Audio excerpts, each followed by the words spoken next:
Hey guys, welcome back to Simmer Down. I know it's been a while. It's been months since I've been on my Simmer Down channel when it comes to my YouTube channel, and I just have to keep you guys informed on what's going on with me.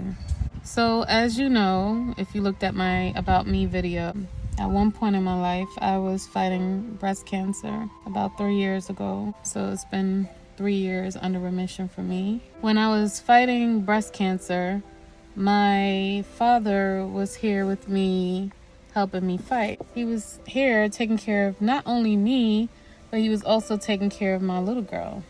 So when it came down to my doctor's appointments, my dad was like definitely one of my supporters. He made sure that I made it to my doctor's appointments.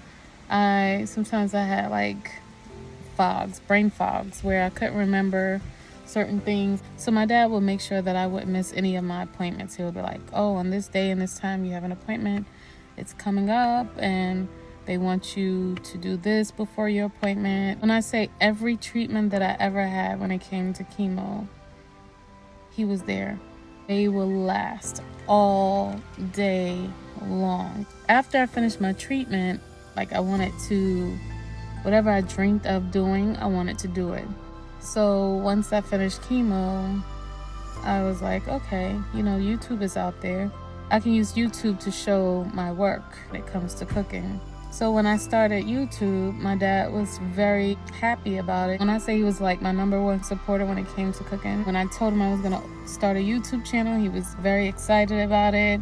He was spreading the word, letting everybody know. Now, summer starts, and I'm now fully recovered, not only from the chemo, the radiation, and the reconstruction surgery. I'm fully recovered from everything. Once summer hit, I was all over the place, just living my life. On July 9th, I spoke to him. So I told him, I was like, listen, I'm going on the road tomorrow. He was like, well, enjoy yourself and be safe. Once we were done with that conversation, because I had to hang up, I told him, I was like, Dad, I actually have a dentist appointment that I almost forgot about. And it's at 9:30 in the morning. Mind you, when I was talking to him, it was like 12:38 a.m.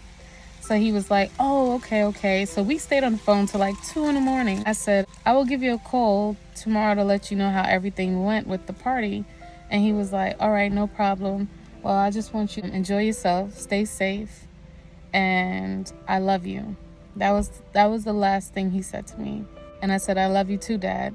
I went to my nephew's birthday party. We had a great time.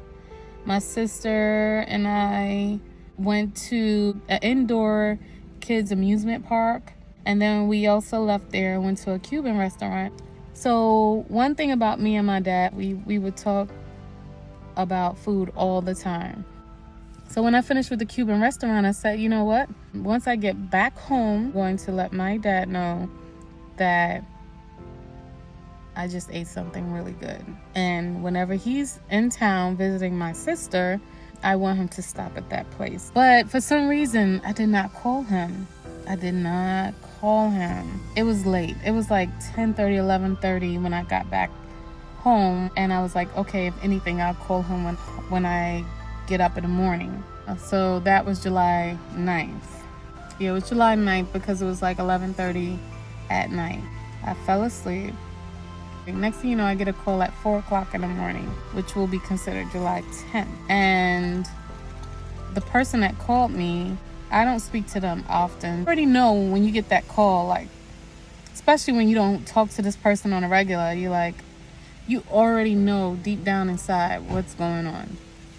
You already know. And you're just waiting for them to just lay it on you.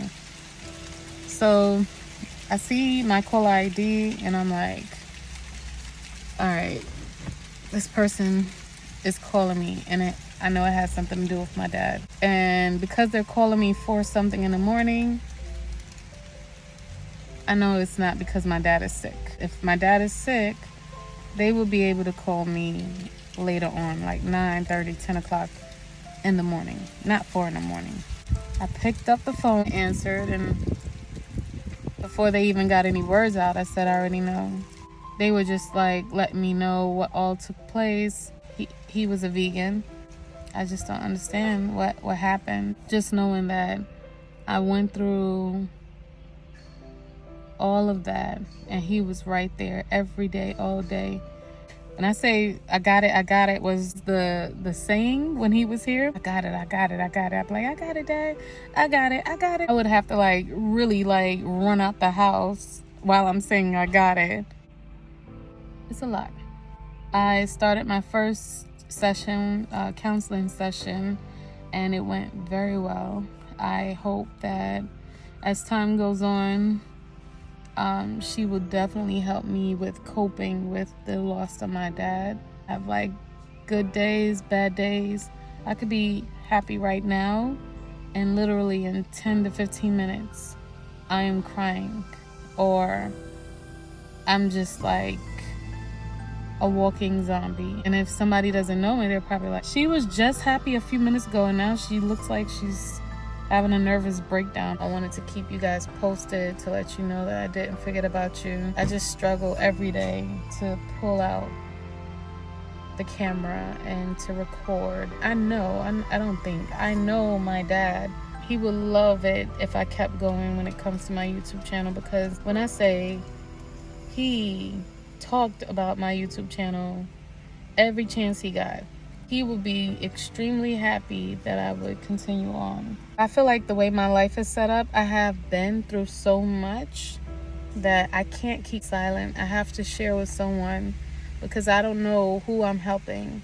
When I did my About Me video, there were so many people that I'm friends with that were silently fighting cancer themselves, and they were looking up to me to help them just get through today. Just knowing that I was able to help a few people get through certain things in their life during some tough times, it's like I can't continue to be silent. Like, I have to let people know you're not alone. In the same way that I look for support, maybe this is my way of reaching out to people to let them know that if you are going through something like cancer, you need to understand that it's not over, okay? And just because, you know, your doctor has said to you that you are going to, you know, they put me in a terminal spot.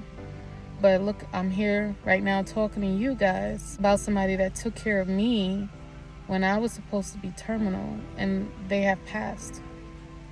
And I want you guys to understand that just because you're sick doesn't mean it's your final days. Just because you're healthy doesn't mean that your days are not final. My dad used to always say, Tasha, you have one foot in the grave and one foot out.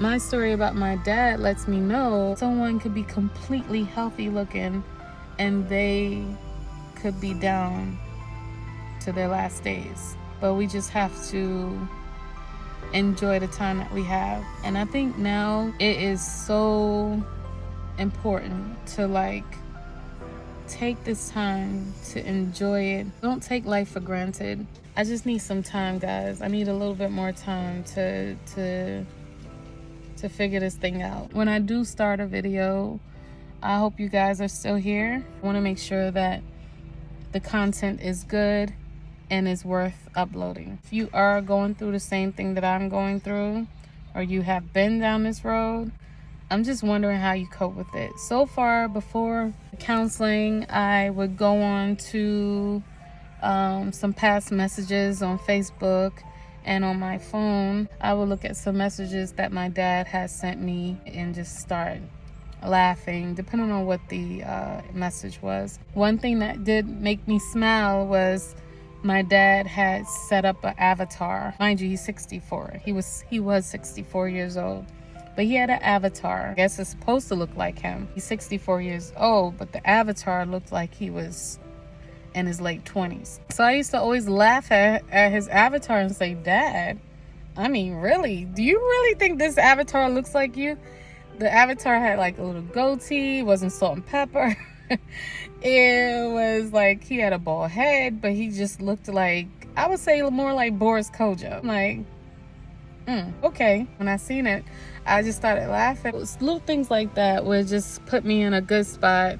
Okay, guys, so now that I finished giving you an update on what's been going on in my life, I continued on having fun. I tried my best to do whatever I can to keep busy. So I just took advantage of that. Even if it was me driving out 2-3 hours, I did it. I'm not going to be able to show you everything, okay? But I'll show you what I can, just for you to get an idea of what I've done.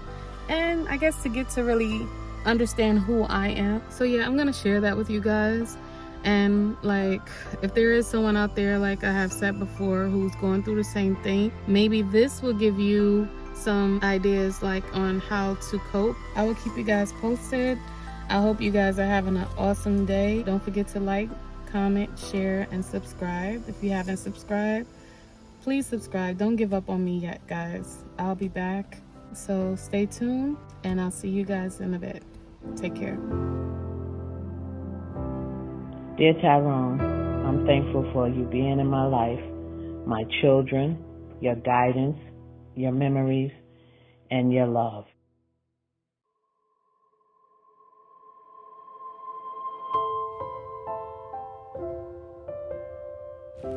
Dear Dad, thank you for your sacrifices. Thank you for your patience. Thank you for your support. Thank you for your peace. Thank you for your protection. Thank you for showing me unconditional love. Thank you for not being selfish. Thank you for mentoring the youth. Thank you for being you. Thank you for nurturing me back to life.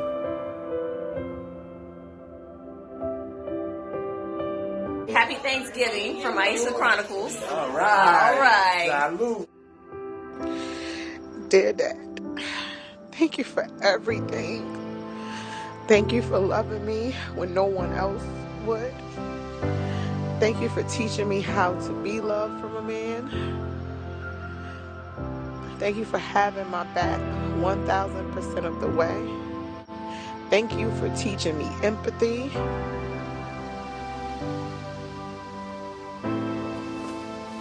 Dear Dad, thank you for wonderful memories.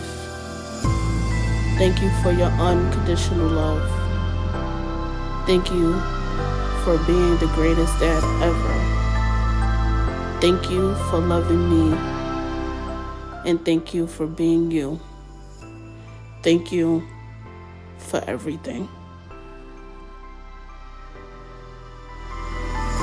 Dear Papa T, you are the GOAT. May you rest in peace.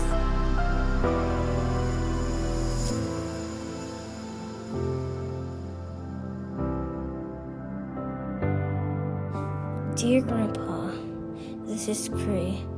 I really miss you and I love you.